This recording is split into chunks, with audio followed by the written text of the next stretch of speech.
Welcome to Healthcare Business Connect.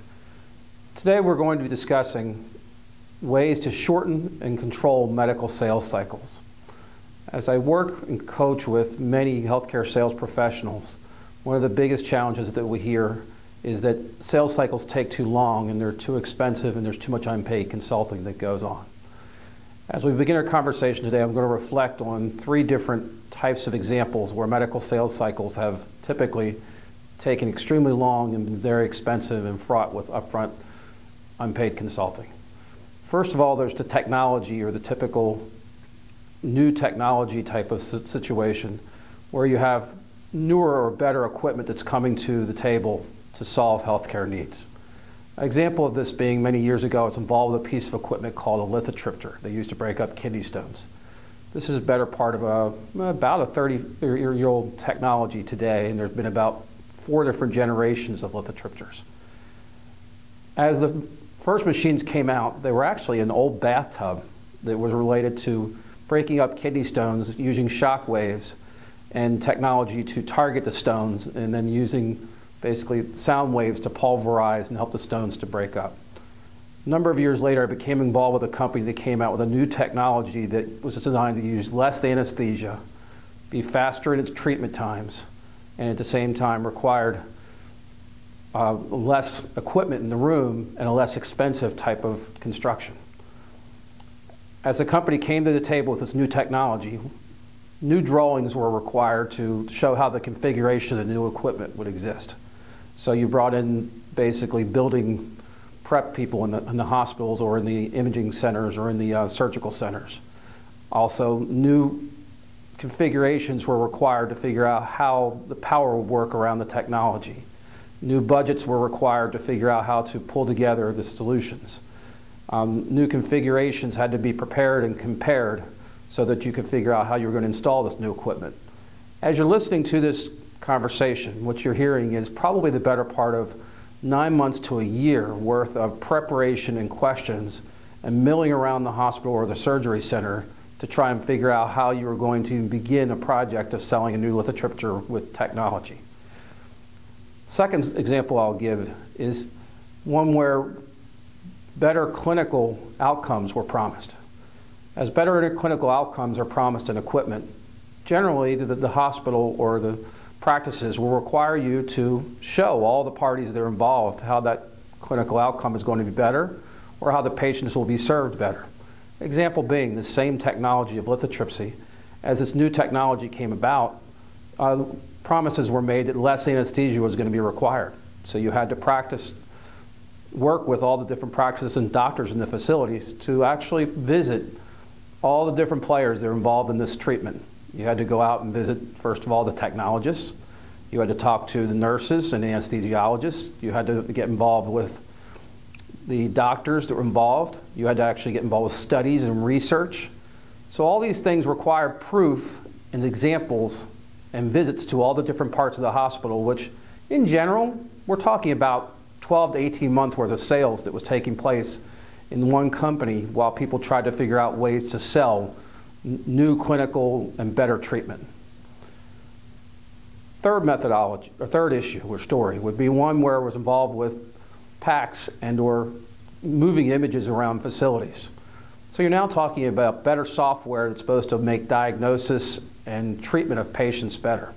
Oh, well, the hospital just loves this because now what's going to happen is you have to now figure out how do you integrate with their current hospital information systems. You have to now figure how you're going to communicate and integrate with all the other systems that are connected to that hospital. You have to take on the proof that you can actually work in all the different environments with the different software exists in these areas. So you might be passed around from the facility to, first of all, the purchasing department to prove that you should be able to be there. Second of all, the IT department to talk about how you would integrate with the existing technologies. Thirdly, 3 different parties of doctors to prove how the different people would get the images from radiology.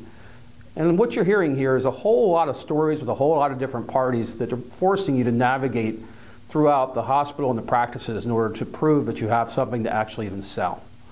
Sounds like a pretty long sales cycle, doesn't it? Well, this is a frustration I've been hearing about for years and actually living with for 25 years as I've worked in the healthcare sales industry.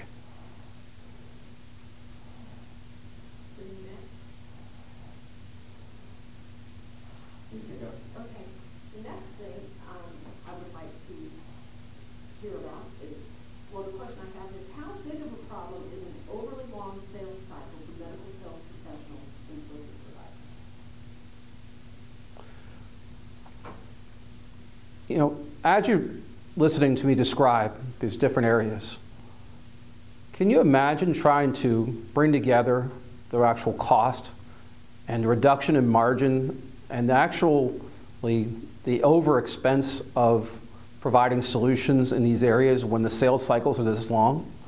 As a matter of fact, can you calculate how much the actual cost of the equipment and the software is actually brought to the table by this long sales cycle and all the different proof factors that are coming into play? Can you even look at how many companies, or can you envision yourself, as I'm sure all of you have been through, just as I've been, scenarios where you're trying to forecast when a new sale is going to come to occur, or a facility is trying to forecast when can they actually deliver this new technology they've been shopping for 2 years. So as all this information is being brought together, how can one actually figure out when they're going to deliver the new technology, when they're going to bring the resources together of the company to actually efficiently deliver the project? Is there going to be enough margin or money left in the project to make sure the customer is happy and that things are working well in the facilities? So what you have in healthcare is a very long sales cycle that actually puts the whole parties that are involved at risk. You have, first of all, the medical sales companies themselves. Secondly, you have the facilities themselves. And yet thirdly, usually you have healthcare servicing businesses that are now trying to figure out how to get in the middle of these projects and help them work smoothly. So if all these parties have very long cycles where all we're doing is gathering information, and 4 out of every 5 times they actually end up buying nothing because it was really just a budgeting process, this is a great risk when you have these long sales cycles in healthcare.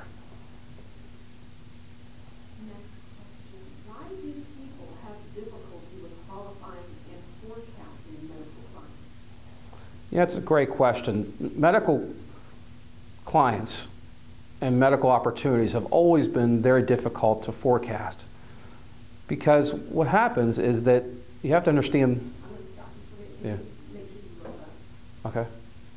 So start over? Start over.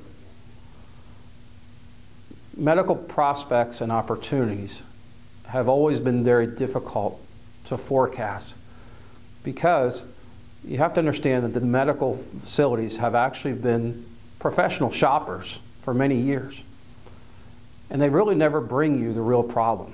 And actually this gets back to a quotation we talk about in Sandler training, where the client never really brings you their real issue. They'll often bring you 2 or 3 other things that will require you to, in some way, shape, or form, take you through some sort of a selling process and also providing you information. So what do I mean by this? Basically what happens is, if you look at some of the supporting articles we've talked about on Healthcare Business Connect, we actually have articles that talk about the challenges of the typical healthcare IT sales cycle. And in those articles, we talk about things like how the hospital is actually usually, they're professional buyers. They're actually professional shoppers. The reason they come to the table with the processes they do is they're used to bringing together parties so they can compare ways to more effectively and more efficiently buy the technology they need. They have purchasing departments. They're professionals at bringing together different parties to compare quotations, different parties to give them ways to effectively install those implementations. They use the different configurations that we give and the technology that we bring so that they can effectively plan and work how to serve and conquer the issues of their facility better. So by nature, if you're playing into these normal sales cycles, you're actually feeding the animal the way it's been designed to work. They're shopping, you're educating, and then typically they're going to go ahead and take your information and use it how they wish while you're chasing and wondering what's going on.